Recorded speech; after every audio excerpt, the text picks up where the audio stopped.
Hyderabad metro నగర రవాణా వ్యవస్థలో కీలకంగా మారిపోయింది. ప్రతిరోజు లక్షల్లో ప్రయాణికులు మెట్రోని వినియోగించుకుంటున్నారు. ప్రయాణికుల అవసరాలను మాత్రమే కాదు, సామాజిక దృక్పథంలోనూ ముందున్నామని నిరూపిస్తుంది హైదరాబాద్ మెట్రో.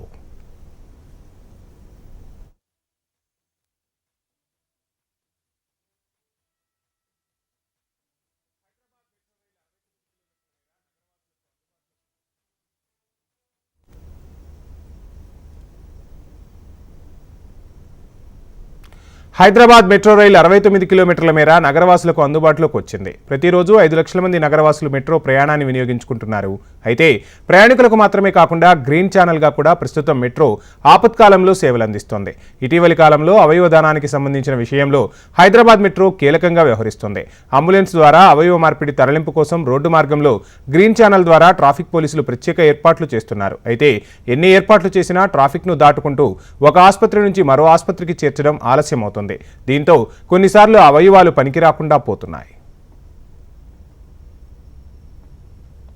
ఇక మెట్రో రూట్ ఉన్న మార్గాల్లో అవయవదానం చేసిన వాళ్ల అవయవాలను తరలించడానికి హెచ్ఎంఆర్ ముందుకొచ్చింది.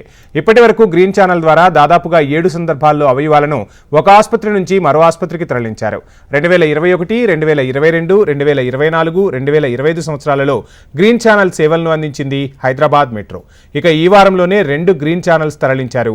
7వ తేదీన గ్రీన్ ఛానల్ ద్వారా ఎల్బీ నగర్ కామినేని నుంచి రసూల్పురాలోని కిమ్స్ ఆసుపత్రికి గుండెను తరలించారు.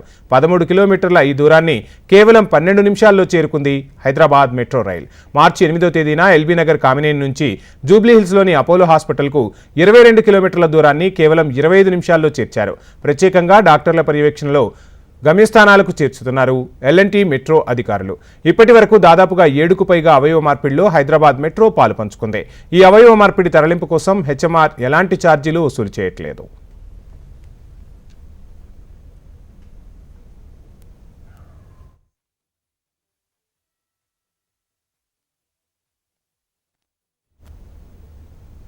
ఇక రాబోయే రోజుల్లో మెట్రో గ్రీన్ ఛానల్కి డిమాండ్ పెరిగే అవకాశం ఉందని అధికారులు భావిస్తున్నారు.